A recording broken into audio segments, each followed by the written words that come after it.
नमस्कार शेतकरी मित्रांनो, मी ज्ञानेश्वर पाटील.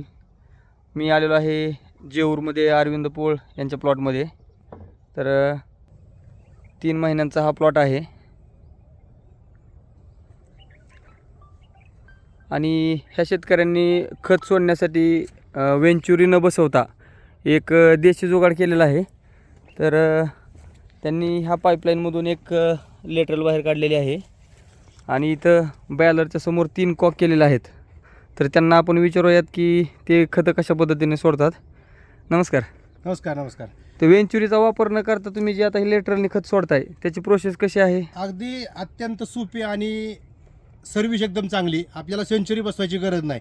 काय केलेलं आहे, आपण सध्या एक मेन पाईपलाईन आलेली आहे. ओके. मेन पाईपातून पाणी आपण इथे जॉईंट केलेलं आहे. एक पाईप आपल्या बॅलरमध्ये गेलेला आहे. आणि ओके. दुसरा पाईप आपण विहिरीतनं मोटरल जी फुटबॉल आहे अच्छा. त्या फुटबॉल मधून विहीर किती फूट आहे इथनं? 200 फुटापर्यंत विहीर आहे. 200 फुटापासून आपण एक योग्य ती जागा निवडली आहे. त्या जागेवरती आपण एक बॅलर मांडलेला आहे. ओके ओके तर आपण काय करतोय, पहिल्यांदा हा कॉक चालू करून आपण पहिला बॅलर भरून घ्यायचा. ओके. अत्यंत सोपी पद्धत. हां हां. बॅलर भरल्यानंतर खत वगैरे टाकून ढवळून घ्यायचा. ओके. ओके. ढवळून घेतल्यानंतर हा कॉक बंद करायचा आणि नंतर जी रिटर्न पाणी आपण फुटबॉल बनवून आणलेलं आहे ते विहीर मेन पाईपतून पाणी आपण विहिरीमध्ये लावायचं. ओके. म्हणजे सायपन चालू झालं. सायपन चालू झालं. ओके. कम्प्लीट 10 ते 5 मिनिटं चालू करायचं. हां. जेणेकरून त्या पाईपलाईन पूर्ण भरल्यानंतर हा कॉक फिरशे चालू करायचा ओके. आणि नंतर ही कॉक बंद करायचा.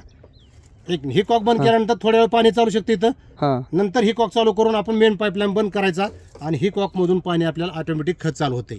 आणि सेंचुरी मधून खत पूर्ण जात नाही, पण ह्या बॅलर मधून पूर्ण आपल्या मेन पाईपलाईनला असल्यामुळे फुटबॉल मधून पाणी जाते. किती मिनिटांमध्ये बॅलर संपतोय? 10 मिनिटांमध्ये बॅलर संपतो आपला. पण पूर्ण प्लॉटला खत जाते जातो. सगळीकडे. मोटरवर प्रेशर येत नाही. प्रेशर येत आणि नाही. वरचं प्रेशर कमी करायची गरज नाही. तुमचा मोबाईल नंबर सांगा. 88 88 84 44 43.